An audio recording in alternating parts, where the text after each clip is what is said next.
Bueno, lo habíamos anunciado como la espiritualidad de la esperanza, pero yo reflexionándolo, le di más bien el título de El fundamento de nuestra esperanza. ¿En qué se funda la esperanza que tenemos? Y creo que de ahí se va derivando la espiritualidad.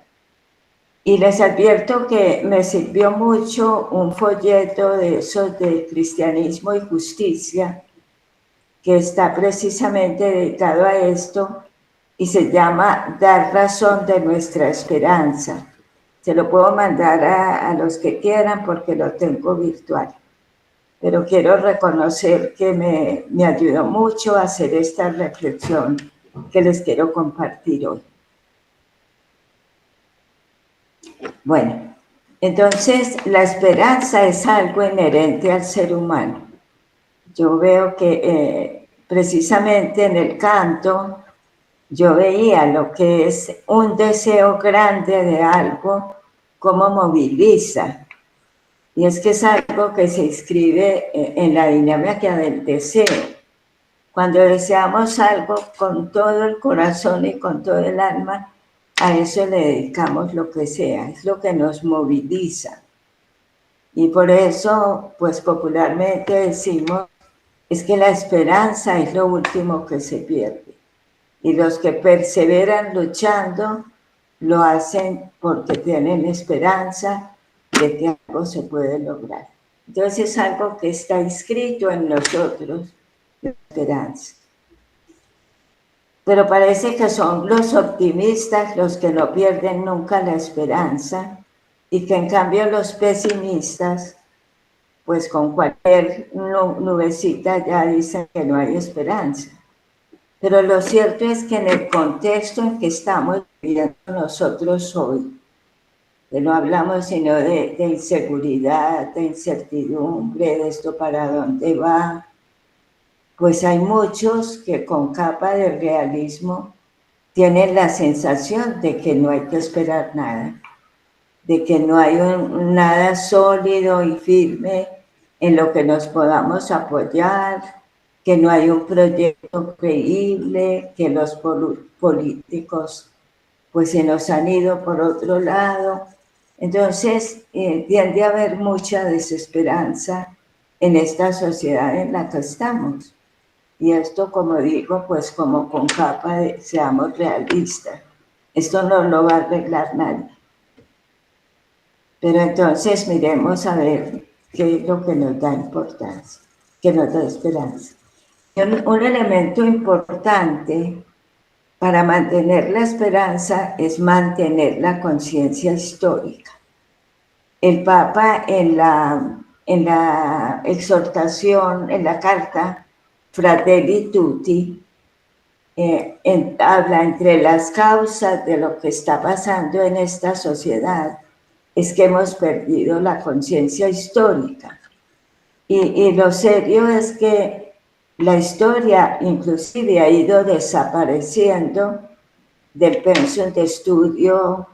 Creo que en los colegios, en las universidades son muy pocos los que piensan en la historia y como que tenemos la conciencia de que lo del pasado pasó y lo nuevo es lo nuevo y ahí nos tenemos que integrar todos. Entonces, mantener la conciencia histórica es algo fundamental.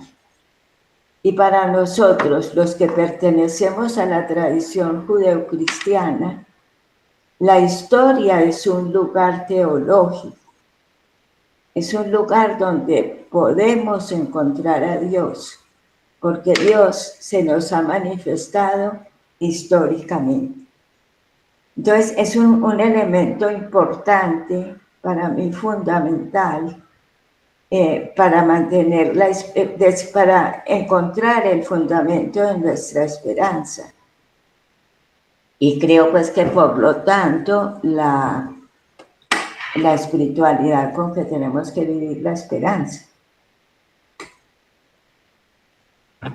Bueno, nosotros creemos en un Dios que hace historia con nosotros y lo vamos a ver. Dios hace historia con nosotros.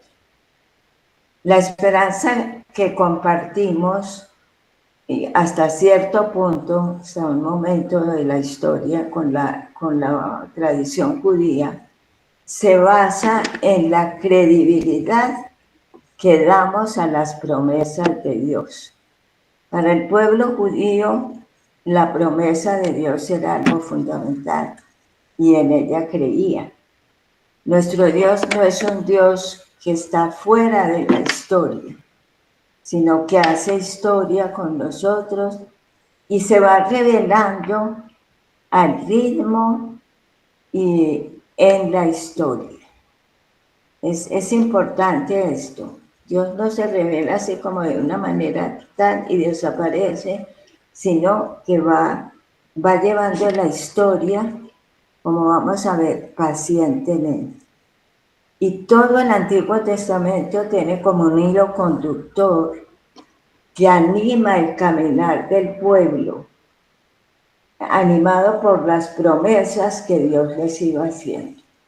Lo podemos ver, lo vamos a ver a lo largo de la Cuaresma, cuando la liturgia cada día nos va presentando muchos textos del Antiguo Testamento que se refieren a la esperanza que alimentó el pueblo judío todo el tiempo.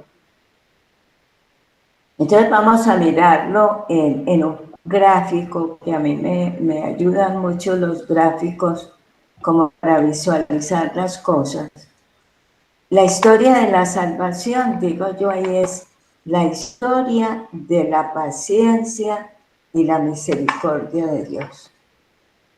Podemos leer libros del Antiguo Testamento como con esa óptica, la paciencia y la misericordia con la que Dios ha ido llevando la historia. Y entonces miramos el Antiguo Testamento. Bueno, que según los escritos, pues recogen como 3000 años de una historia de alianzas y promesas, de infidelidades y misericordia, de paciencia de Dios. Recordemos los diálogos con Abraham, con Noé, con Moisés, la paciencia de Dios con ese pueblo y la paciencia que tenían que tener los líderes. Y es una historia animada también por los profetas. Y en esta Cuaresma vamos a tener la oportunidad de escuchar muchos de esos textos de los profetas, también del libro del Deuteronomio, que recoge toda la historia del desierto, de la tierra prometida.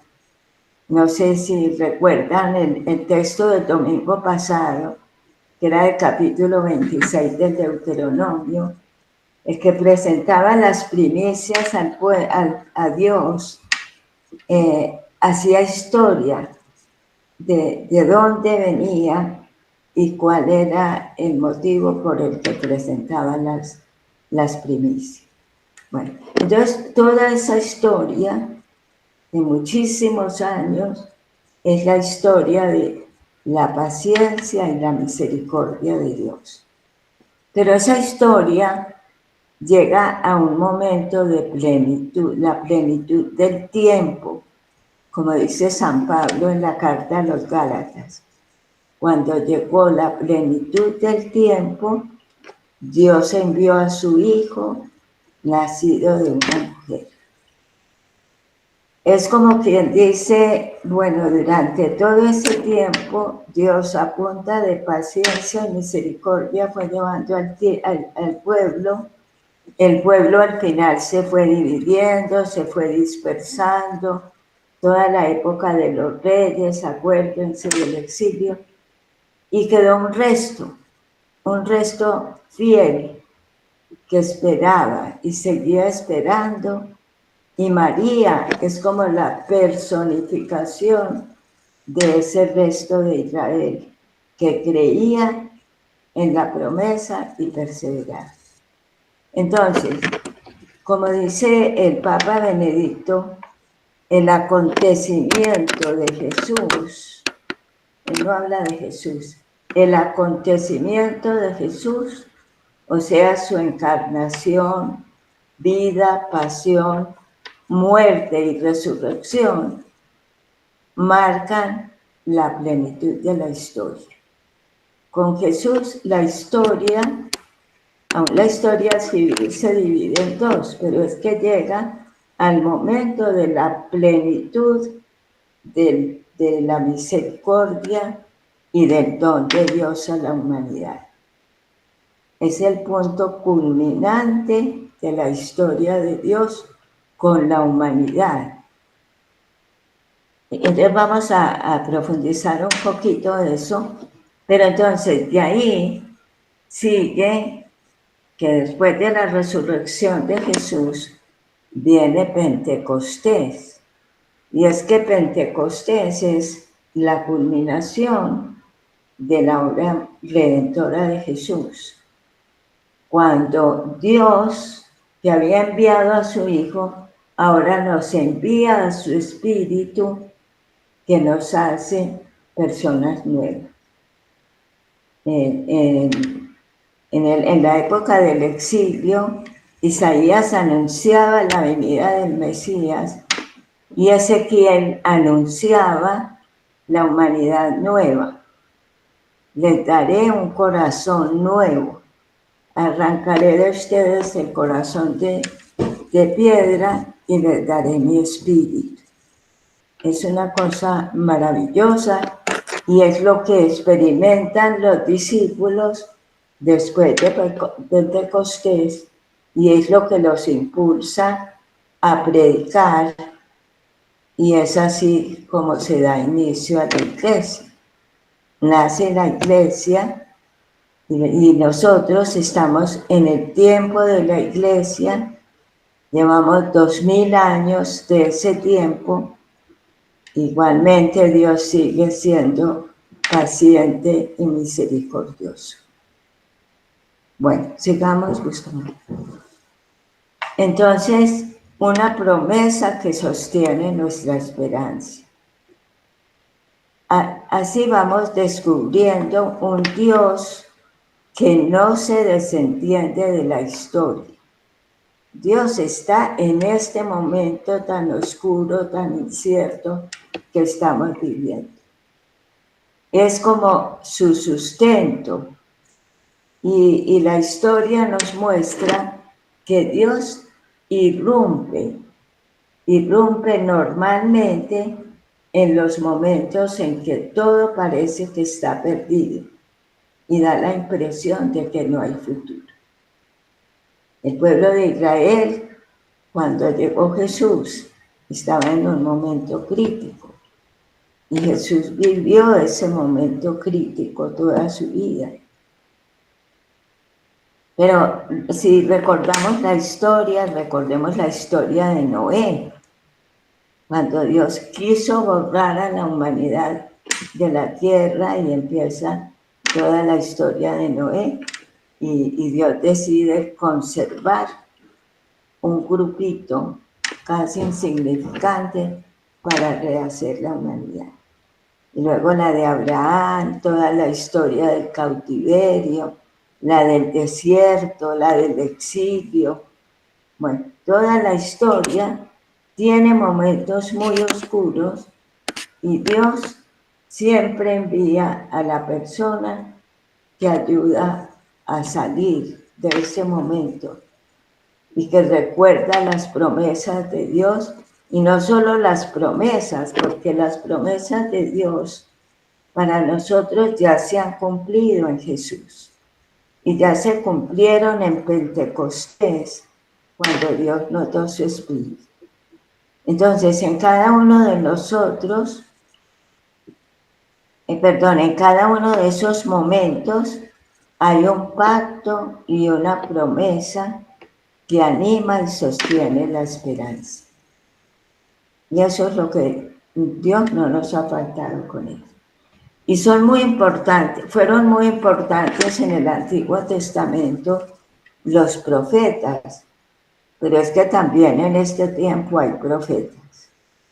Pero bueno, a lo largo de todo el tiempo, los profetas alertaban al pueblo sobre sus infidelidades y anunciaban intervenciones de Dios en los momentos más críticos. Y pongo ahí los del exilio, que son Isaías y Ezequiel. Y aquí están pues los 4 grandes profetas del Antiguo Testamento, pero yo digo, hoy también hay voces proféticas. Yo creo que las cartas del Papa Francisco, la Laudato Si, la Fratelli Tutti, esas cartas son profecía, y no profecías apocalípticas, digamos, es que esto se va a acabar. El Papa reconoce que estamos en un momento de la humanidad de mucho peligro, de que nos destruyamos unos a otros, pero Él nos alienta con la promesa de que Él es fiel y que en Jesús nos ha dado la garantía de esa promesa. Bueno, Jesús es el Salvador anunciado por los profetas. Jesús es el Salvador. Y Jesús empezó a predicar con su palabra y con su vida el proyecto de futuro que Dios nos ofrecía en Jesús y desde Jesús. Recordemos el pasaje que tal vez recordaba Jorge Hernán cuando nos hizo la charla del jubileo, el de la sinagoga de Jesús en Nazaret.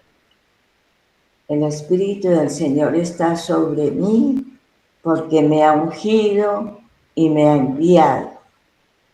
Y me ha enviado a anunciar la buena nueva, a proclamar un año de gracia para los pobres, para los encarcelados, para las víctimas de la injusticia. Entonces, Jesús anunció y encarnó en su vida ese reino de Dios. Un reino de justicia y amor, de vida y verdad, de paz duradera. Y miren que justicia y verdad y libertad son el anhelo de todo, de la humanidad. Entonces Jesús encarnó ese reino. Y es un reino en el que todos nos sabemos hijos de Dios, nos sentimos hermanos y vivimos con la conciencia de que la tierra y los bienes son de todos. En síntesis, ese es el reino de Dios. Si viviéramos con esa conciencia y la hiciéramos realidad, había llegado el reino de Dios. Pero estamos lejos. Sin embargo, sabemos que es un reino que no es de este mundo, que es el único que le puede dar vida verdadera al mundo, y confiamos y sabemos que ese reino se está dando. El Papa en la bula de convocatoria del jubileo nos dice, no es que tenemos que esperar algo que va a pasar, ya está sucediendo. Y empieza a mostrarnos signos de esperanza, donde hay fraternidad, donde hay solidaridad, donde hay entrega, donde hay cuidado de la tierra, donde se alaba al Señor por todo lo que nos ha dado. Por ahí está floreciendo el reino, pero es con la dinámica de la semilla y como toda esa dinámica que nos muestra Jesús en las parábolas. El reino no se va a dar de un día para otro. El reino se está dando. Entonces, el mal y la muerte no tienen la última palabra. Porque Jesús fue el primer apasionado por el reino de Dios, que fue capaz de someterse como víctima del pecado y de la injusticia de los poderosos de este mundo, con la certeza de que Dios, que es quien tiene el verdadero poder sobre el mal y la muerte, haría surgir la vida en todo su esplendor, resucitándolo de entre los muertos. Y recordemos que Jesús en el huerto tuvo la angustia de ver que llegaba el momento final y no de cualquier manera. Él presentía lo que se le venía encima. Y lo expresó: si es posible, que pase de mí este cáliz, pero que no se haga mi voluntad. Con esa convicción de que Dios vencería el mal, del que él era víctima, mostró su convicción de que si el grano de trigo no muere, no produce fruto. Esa es la dinámica también del reino. Esa convicción se mantiene viva y anima el compromiso de todos los que a lo largo de la historia, firmemente asentados en la fe, impulsados por el amor y acompañados en todo momento por la esperanza, se dedican a hacer el bien y contribuyen a hacer realidad ese reino de Dios. Fíjense esto, gente que está con una fe firme, movidos por el amor y acompañados por la esperanza, se entregan a hacer el bien. Y hay mucha gente en el mundo que está haciendo eso. Eso no lo podemos perder de vista y eso es lo que nos tiene que animar, no solo a ver el ejemplo, sino a ser nosotros mismos ejemplo para los demás. Tantos de ellos han sido capaces de sellar con su vida el compromiso por hacer posible ese reino. Son los mártires que aún tenemos en nuestro tiempo. Y recordábamos a Teresita, y hace poco recordamos a Jaime, y vamos recordando a tantos que han caído víctimas de la injusticia, pero que nos están mostrando que vale la pena. Bueno, y es muy hermoso ya cuando Pablo va entendiendo lo que fue ese acontecimiento de Jesús y lo que fue recibir el Espíritu que nos hace hijos de Dios. Entonces Pablo en la carta a los Romanos nos va a hablar de eso. El fundamento y la garantía de la fe cristiana es la acción del Espíritu. Ese Espíritu de vida que Dios envió en Pentecostés y que es el que inquieta, el que moviliza, el que guía desde dentro en la dirección marcada por la esperanza. Y si leemos el capítulo 8 de esa carta a los Romanos, vemos ahí una síntesis maravillosa de la obra de redención que Dios ha obrado en nosotros al hacernos sus hijos y al darnos su espíritu que nos hace hermanos. Hay una partecita que dice cómo es la vida en el espíritu, la vida guiada por el espíritu. Pero hay una parte final de ese capítulo 8 que la vamos a ver enseguida, Gustavo. La expectativa de la creación. Hacia el final, dice Pablo que también la creación espera ser redimida y que los sufrimientos del tiempo presente son como dolores de parto que hacen gemir por la manifestación de los hijos de Dios para ser liberada de la destrucción causada en ella por el pecado. a mí ese texto siempre me ha parecido de lo más hermoso. La creación entera suspira por la manifestación de los hijos de Dios que la van a liberar de toda la destrucción que hemos causado. Bueno, entonces el Espíritu ahora es el fundamento de que todo eso es posible. Pero la esperanza cristiana tiene también una dimensión escatológica. Apunta a una meta que va más allá del tiempo y tiene su plena realización cuando Dios sea todo en todos. Así nos lo dice San Pablo. Por eso hablamos de una dimensión escatológica, o sea, algo que ya se ha cumplido en la muerte y resurrección de Jesús, pero que todavía no ha llegado a plenitud en todos, pero que será realidad para todos. Esa es la dimensión escatológica.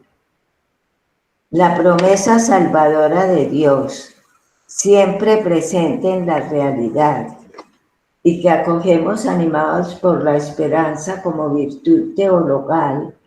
La esperanza es una virtud que Dios nos regala. Es la que nos dinamiza y nos compromete a colaborar para que esta historia que vamos viviendo en el día a día, al ritmo del Espíritu, llegue a ser historia de salvación para el mundo. A eso nos tenemos que dedicar, porque la esperanza conlleva un compromiso. Nosotros, los que hemos recibido la fe cristiana, no somos los destinatarios exclusivos de la promesa. La promesa de Dios, la que se dio en Jesús, se cumplió en Jesucristo y se derramó para todos en su Espíritu. Esa promesa es para todos y a nosotros nos corresponde ser sus testigos en la medida en que somos capaces de dar respuesta a todo el que nos pida razón de nuestra esperanza. Es lo que dice Pedro en su carta, en la primera. Pero esta es una responsabilidad que conlleva no solo la capacidad de fundamentar nuestra fe con una doctrina, enseñar esto, sino además mostrar con nuestra vida que creemos en el Evangelio y que se vea en todas nuestras relaciones que de verdad somos hijos de Dios y nos reconocemos y nos amamos como hermanos. Por ahí es por donde va nuestro compromiso. Y yo quiero terminar con dos cosas. Esta frase de San Agustín, que a mí siempre me ha dicho mucho y la quise ilustrar con esa imagen. Dios que te creó sin ti, no te salvará sin ti. Y yo creo que esto nos lo dice a nivel personal y a nivel de pueblo, a nivel de humanidad. Dios que te creó sin ti, no te salvará sin ti. Y es lo que le dice Dios creador al primer hombre creado, antes de despedirlo del paraíso. Bueno, sigamos. Hay otra. Bueno, y aquí les hablo de un testigo realista de la esperanza.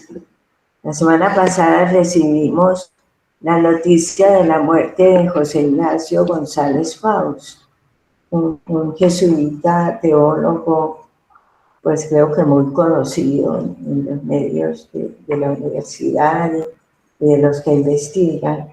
Escribió un libro de teología que se llama La Humanidad Nueva, que habla precisamente de todo eso. Y él dice, con mucho realismo y con ese estilo que él tenía un poco pícaro, dice, la esperanza nos permite pensar con sobriedad el sentido de la historia humana. Pues así lo que hemos escuchado, lo que yo les he tratado de compartirles, pues suena muy bonito. Pero él dice, bueno, pensemos eso como sobriedad, no con triunfalismo, no con... Y dice, y afrontar, o sea, pensar con sobriedad el sentido de la historia humana y afrontar el compromiso con la promesa del reino con un cierto pesimismo cariñoso, fruto no de creer que el mundo tiene arreglo, sino que tiene sentido luchar para que tenga arreglo. Me pareció muy, muy bonita y muy realista esa frase. Bueno, pues yo creo que ya lo podemos dejar ahí. Bueno, ahí está el logo del jubileo, y a mí me parece hermoso, en medio de este mar turbulento.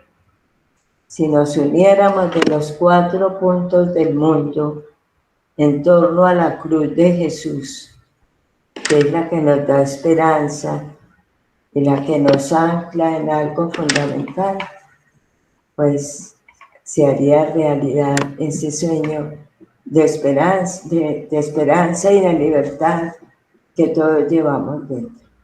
Bueno, muchas gracias y dejamos este tiempo para otras cositas que están en el programa, y si hay alguna resonancia, algún aporte, algún cuestionamiento. Sí, realmente estos tiempos que vivimos nos deben impulsar a vivir esa esperanza, ¿cierto? Como ya mayor ahínco, porque los pesimismos, las malas noticias, y si no estamos apegados como a ese espíritu que nos impulsa, va a ser muy complicado. Y creo que has dicho algo muy importante, los grandes de este tiempo, y sin duda el Papa Francisco, aún con todo lo que está sufriendo en estos momentos, tiene una actitud profética de esperanza de muchas personas, que ojalá seamos testimonio de eso en cada lugar donde estemos. Y seguramente que conocemos mucha gente que sufre, pero que con la esperanza que tiene nos está salvando, nos está mostrando que aún en medio de la vulnerabilidad salimos adelante y podemos esperar en el Señor. Bueno, muy bien, sí, realmente el Papa es un profeta y esas encíclicas nos tendrían que resonar más y darnos esperanza. Sí, yo de pronto la palabra que me quedaron resonando fue compromiso, ¿no? Y un compromiso que no se delega, o que pues de suyo, pues yo creo que el testimonio de otros nos anima, pero precisamente a comprometernos más a que esa esperanza se manifieste, ¿verdad? Y que Dios cuenta con nosotros. Hay muchas cosas que ahí aparecen como de retos y pueden ser una avalancha, y particularmente en este tiempo donde la inmediatez de las noticias pareciera que superaran toda posibilidad humana de dar respuesta, pero aún en medio de ese ir y venir, de esos embates que estamos viendo a partir bueno, digamos, de Trump, por poner un caso, y ver lo de la guerra de Ucrania y cómo se mueve, y aquí mismo dentro del país las convulsiones que también tiene nuestro proceso como de gobierno y de construcción de esta nación. Aún ahí en medio de eso salen siempre noticias que parecen como tomadas mismas inspiradas en el Evangelio y que tienen un rostro y un nombre, ¿no? Entonces, pues, de verdad que el queda es como, bueno, ¿qué compromiso tengo yo en concreto en lo que yo tengo a mi alrededor? ¿Cómo puedo yo ser motivo de esperanza y de unión, ¿no? De comunión, de libertad incluso, para pues allí mismo poder generar esos procesos de esperanza, y que no es solamente uno solo, sino que es una tarea entre todos, ¿no? Bueno, Buenas noches. la esperanza, buenas noches. La esperanza, una palabra tan grande y tan significativa. Creo que todos nacemos con esa esperanza.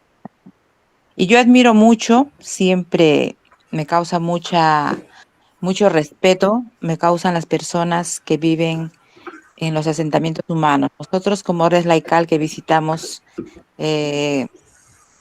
reiteradas veces, allá en los cerros donde vive gente muy pobre, muy vulnerable, y lo admirable en ellos, nos enseñan ellos a no perder la esperanza. Ellos, a pesar de su vulnerabilidad, de sus carencias, no pierden esa fe, esa esperanza. Su optimismo, ver en ellos es admirable. Y me quedo también con esa frase, ¿no? La última. Dios que te creó sin ti, no te salvará sin ti. Qué bonito. Entonces todos estamos llamados a estar unidos y a hacer más, no decaer con pesimismos, y unidos podemos hacer mucho más. Gracias, Madre, por las palabras, por todo el aprendizaje que nos da. Gracias. Bueno, pues muchas gracias a todos por conectarse y espero que podamos seguir leyendo esta historia que vamos viviendo, no solo leyéndola, sino construyéndola con esperanza. Sí, vamos a tener ahora estos minuticos. Olga nos va a hablar un poco sobre lo que va a significar la planeación de la asamblea y el retiro que tenemos en junio, ya que tuvimos una reunión en Medellín y ya hay como una información para dar.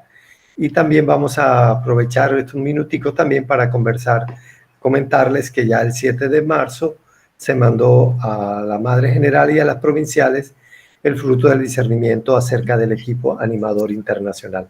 Entonces vamos a escuchar a Olga un momento. Bueno, como habíamos dicho en el encuentro anterior, bueno, para junio estaban planeados pues como los ejercicios y la asamblea, ¿ya?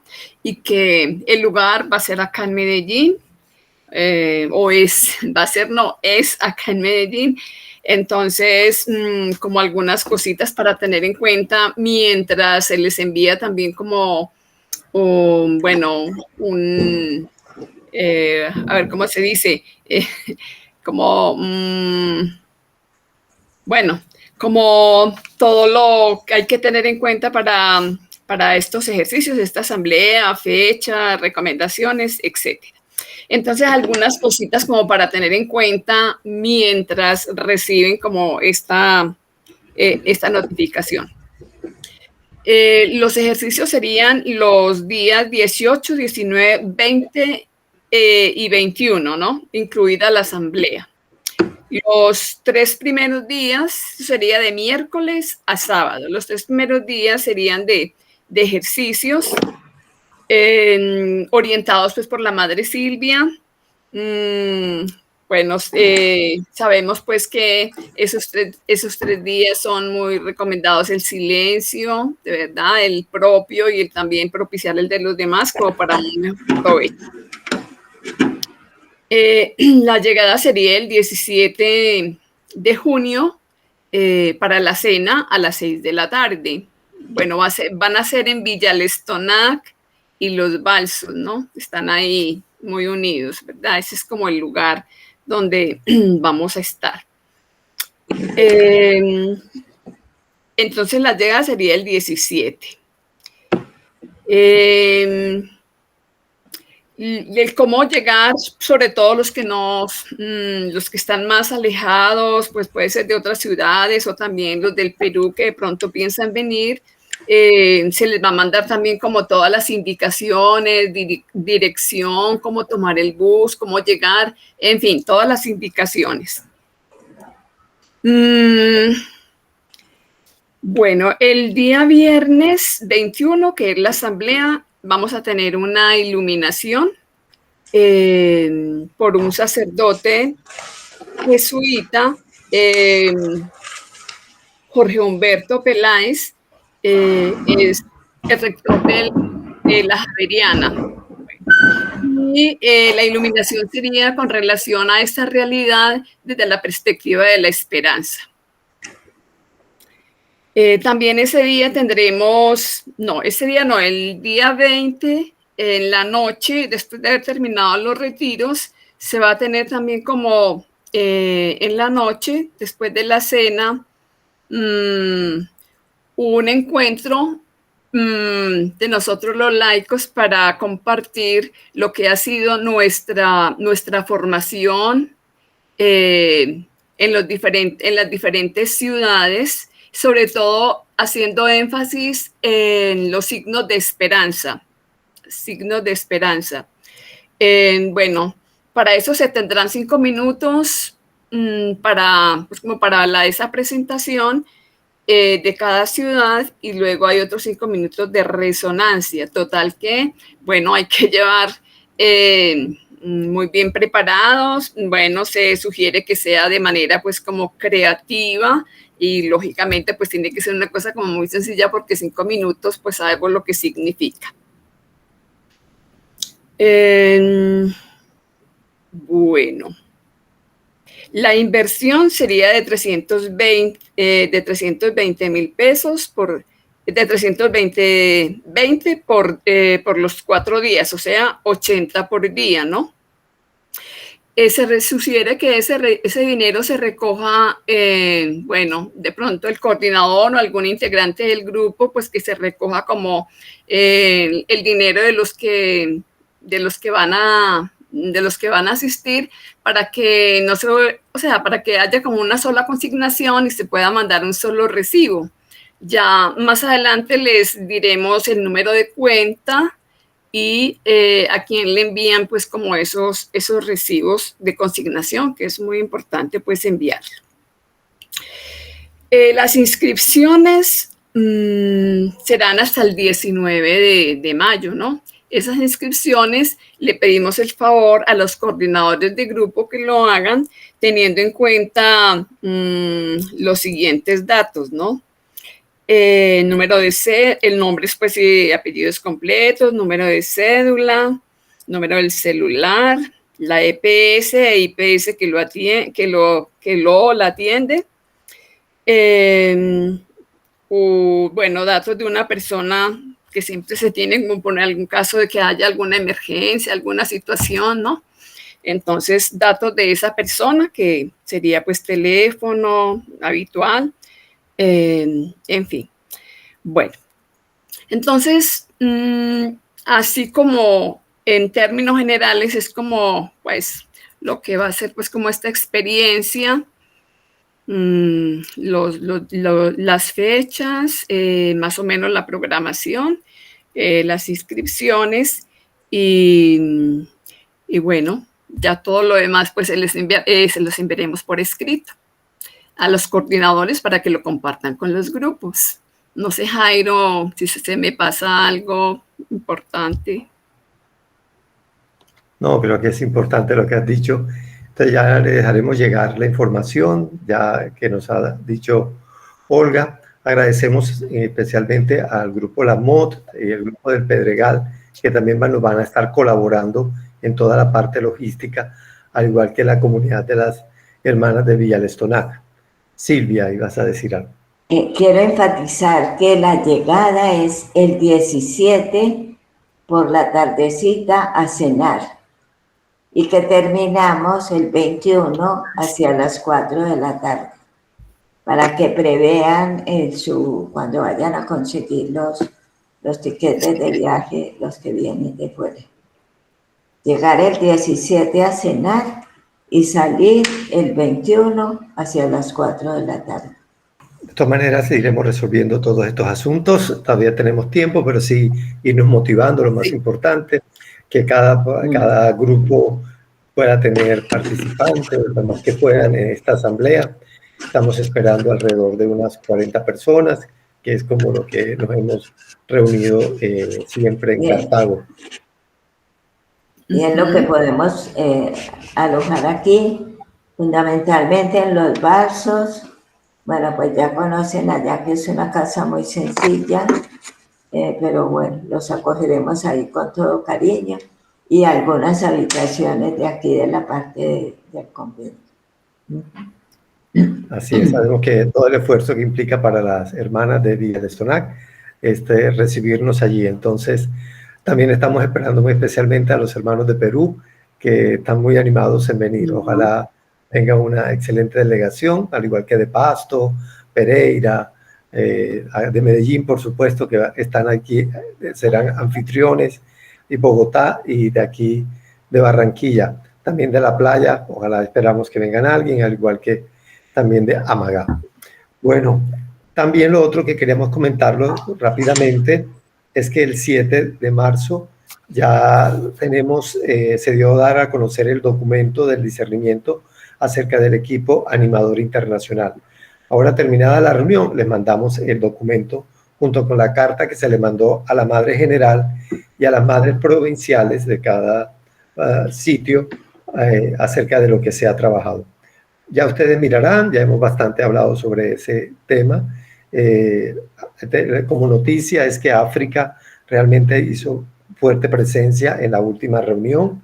Se hizo un gran esfuerzo por parte de ellos y también por parte de México, que nos ayudó en la parte de la traducción con un sistema, y también con la provincia de Mediterráneo, que estuvo presente una de las religiosas para traducir al español y a su vez del español al francés todo lo que sucedía en la reunión en esta etapa final del discernimiento. Entonces, también este tema lo retomaremos, como ya lo decía Olguita, en la asamblea, porque ya nos queda como tarea ahora escoger quiénes serían esas personas que nos representarían en ese equipo internacional. Entonces sería bueno que cada grupo pudiera leer nuevamente ese texto, que no es nada distinto a lo que hemos estado compartiendo todos, ¿verdad? No sé si Olguita y Silvia, que han estado presentes en estas últimas reuniones, quieran decir algo al respecto. Sí, no, yo creo que es una estructura muy simple, que era lo que queríamos, que es fundamentalmente para promover la comunicación, el sentido de universalidad y la identidad Compañía de María de los grupos, más o menos por ahí, pero una estructura muy, muy sencilla. Muy sencilla, sí. Sí, que ya sabemos que todos hemos participado como en este discernimiento y que lo hemos hecho también en tónica de oración y que realmente es el Espíritu Santo el que ha aleteado por ahí. Bueno, no siendo más, no sé si hay algo más, alguna otra información. Entonces nos vemos en el siguiente mes. Vamos a seguir como profundizando en todo esto, el año de la esperanza. Muchas gracias, Madre Silvia. Muy, muy, muy profundo todo lo que nos ha compartido. Ojalá lo podamos seguir vivenciando ya en la cotidianidad, que es la tarea. Sí. Como nos decía, y que lo vivamos en esta cuaresma. Vivamos esa historia de salvación y esa culminación de la historia en el misterio pascual. Bueno, gracias. Muchas gracias a todos.